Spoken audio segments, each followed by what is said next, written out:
Good evening from Los Angeles. This is Wednesday, July 23rd, 104 days until the 2008 presidential election.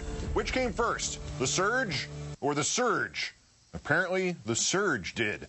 In our fifth story on the countdown, Senator McCain, who yesterday wanted you to believe that the surge predated the Sunni awakening in Anbar, now wants you to believe that the surge started before President Bush said it did. If that is not confusing enough, the presumptive Republican nominee would also have you believe that the surge and the Anbar awakening and the counterinsurgency in Iraq are all the very same thing. In front of the cheese case at the King's Supermarket at the Westgate Mall in Bethlehem, Pennsylvania, the senator tried to clear up any confusion over when he believes the surge actually began. Last night he said he believed the surge started before the Sunni awakening in Anbar did.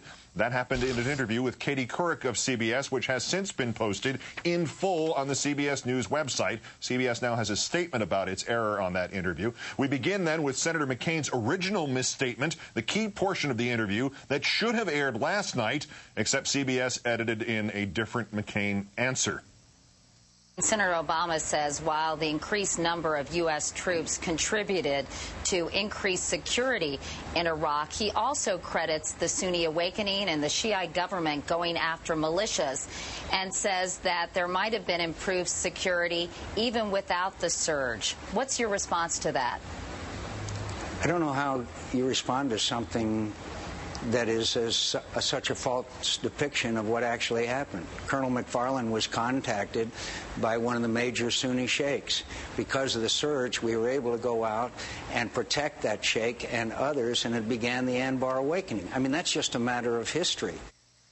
If we're saying it's a matter of history, here are a few historical key dates. August 2006, the so-called Anbar Awakening kicks off with a meeting between Colonel McFarland and Sheikh Abdul al-Rashawi. January 2007, the surge is introduced, announced by President Bush. If you're not familiar with him, he's the commander-in-chief. He ordered the escalation of U.S. troops in Iraq, and that would be the definition of the surge. June 2007, all surge troops were finally in place. Operations could properly begin a full 10 months after the Sunni awakening in Anbar. It is worth noting that the vast majority of surge troops went to Baghdad, not to Anbar, and that the same sheikh that McCain claimed to Katie Couric the surge was able to protect was himself assassinated in September 2007 when the surge was at its peak.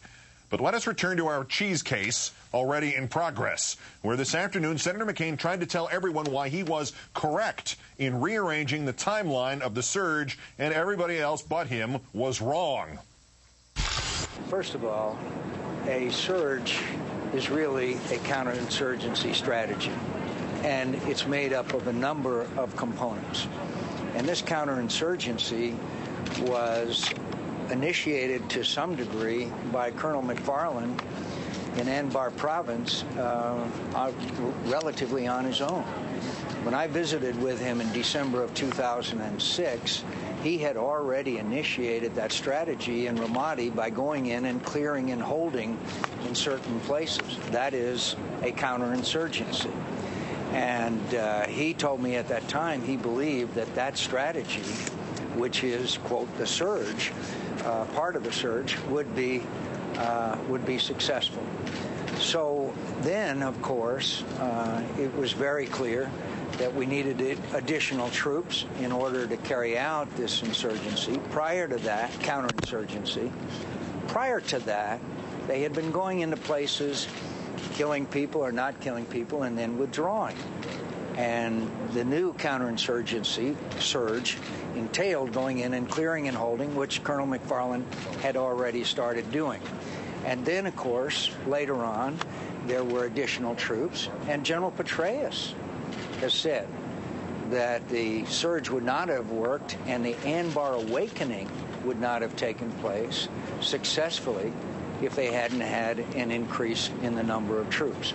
So I'm not sure, frankly, that people really understand that a surge is part of a counterinsurgency strategy, which means going in, clearing, holding, building a better life, providing services to the people, and then clearly a part of that, an important part of it, was additional troops to help ensure the safety of the sheikhs, to regain control of Ramadi, which was a very bloody fight, and then the surge continued to succeed in that counterinsurgency. So when you say surge, then you're not referring just to the one that President Bush initiated. You're saying it goes back several months before that.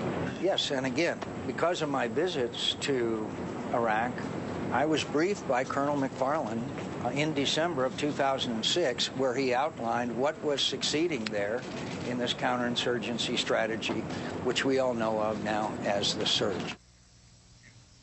So it was a secret surge. It is also worth pointing out that the McCain's campaign's first instinct today was to cancel the senator's planned news conference and not have him take questions from reporters. Time now to call in Christopher Hayes, Washington editor of The Nation magazine. Good evening, Chris. Hey, Keith. Did Senator McCain clear up any confusion, say, that you might have had about when he believes the surge began, or about what the surge even is, or if maybe he has this unique ability to see surges where nobody else can see them?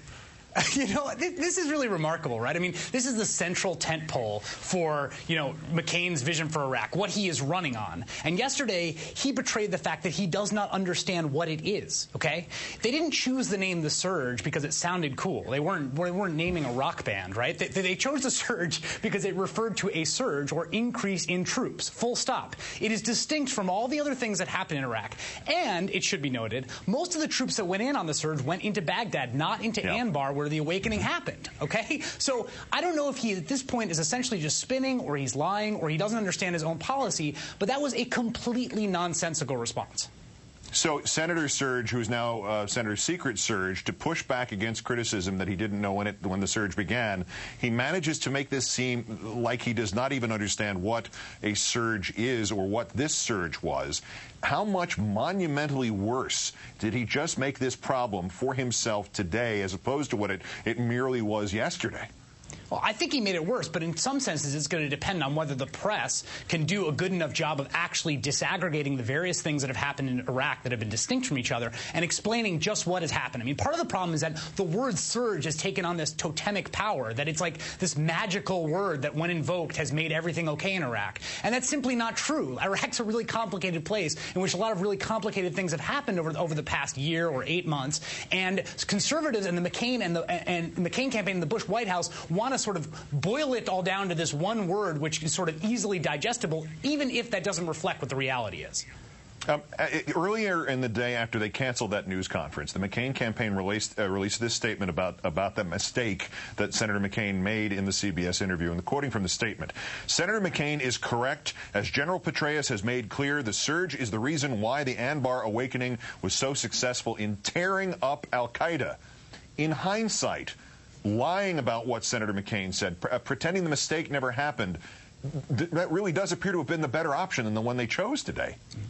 I agree. I think that was the way to go. I mean, the operative words, right, in the first quote is he says, because, right? He's attributing causality, and then he says that began the awakening. I mean, it's indisputable what he was saying. He was trying, and the point is that he was trying to do this not just for some random reason, right? It wasn't just some random bit of confusion. He is trying to claim credit for what someone else did. I mean, that's what's so sort of offensive about this, right? Colonel McFarland's out there in Anbar. He comes up with this tactic. He starts to employ it, and here's John McCain, who wants to ride in on the campaign and basically retroactively put that under his campaign sticker.